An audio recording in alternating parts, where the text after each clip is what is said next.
Good evening and welcome to the channel's studios here in London with your international news around the world in 5. Israel's military says it has pulled out of Al-Shifa hospital in Gaza City after a 2-week raid that left most of the major medical complex in ruins.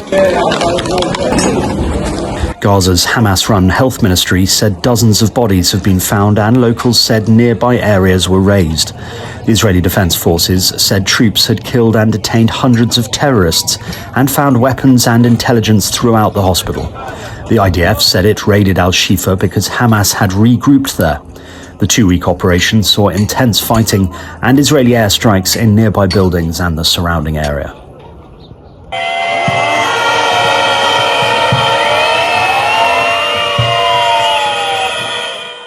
Meanwhile, tens of thousands of people have taken part in anti-government protests in Israel. Protesters in Jerusalem were urging the government to reach a ceasefire deal to free the dozens of hostages held in Gaza by Hamas. They also called for the government to hold an early election to oust Prime Minister Benjamin Netanyahu. Many Israelis hold him responsible for the security lapses that allowed Hamas to attack Israel with such devastating effect. Unlike his security chiefs, who rapidly issued statements admitting they had made mistakes, Mr. Netanyahu has never admitted any responsibility. We came for a sit-down that will last from today until end of day Wednesday, 3 days, to block the Knesset, the Israeli parliament. This is the last week of the parliament session because before they go on hiatus or vacation. Yes, during time of war and when we still have 134 hostages still in Gaza, we came to call on them, on this government to resign. This is a government that has failed us repeatedly. An operation to rescue 13 gold miners trapped by a landslide in the far east of Russia has ended with the miners presumed dead. Efforts at the Pioneer mine in the Amur region could not continue due to fears of further rock collapses. The landslide happened 2 weeks ago, trapping the miners more than 100 meters underground.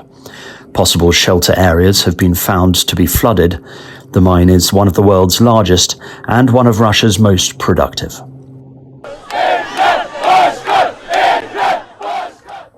Turkey's main opposition party has claimed big election victories in the main cities of Istanbul and Ankara.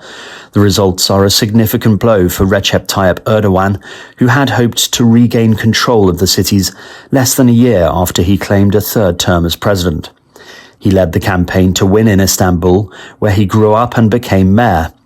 But Ekrem İmamoğlu, who first won the city in 2019, scored a second victory for the secular opposition CHP.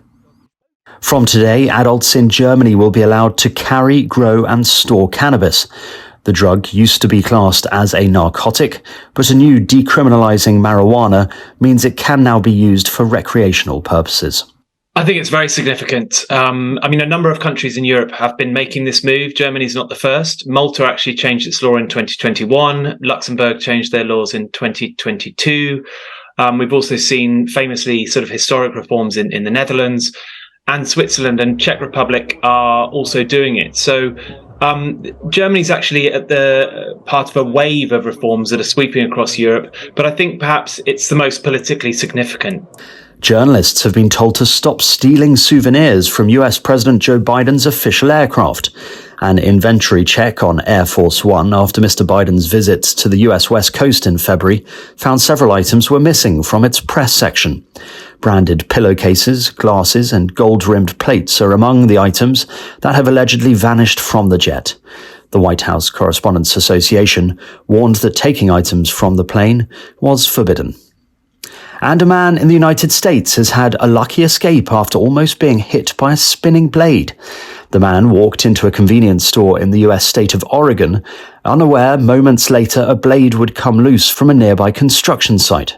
Security footage captured the moment the huge concrete saw blade flew through the car park and lodged itself in the building he had just entered seconds earlier. And that's your international news around the world in 5. Now back to the channel's studios in Lagos.